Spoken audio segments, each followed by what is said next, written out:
Bollaram GHMC 272 division పరిధిలోని మల్లన్న బస్తీలో విషాదం నెలకొంది. గత 30 ఏళ్ల క్రితం పాలమూరు నుండి వలస వచ్చి ఇక్కడే స్థిరపడిన సవరయ్య నిన్న అర్ధరాత్రి కన్నుమూశారు.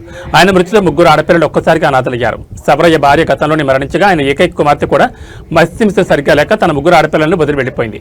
అప్పటి నుండి ఆ 3 మనవరాలను సవరయ్య రెక్కల కష్టంపై పెంచి పెద్ద చేశారు.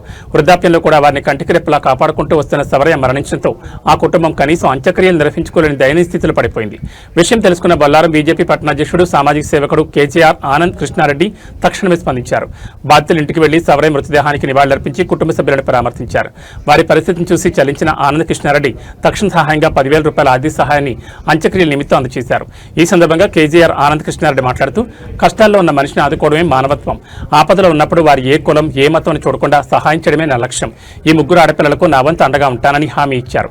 ఆపద సమయంలో దేవుళ్లా వచ్చి ఆదుకున్న ఆనంద్ కృష్ణారెడ్డికి స్థానికులు మరియు కుటుంబ సభ్యులు కృతజ్ఞతలు తెలుపుతూ ఆయన ఎల్లప్పుడూ నిండు నూరేళ్లు చల్లగా ఉండాలని దీవించారు.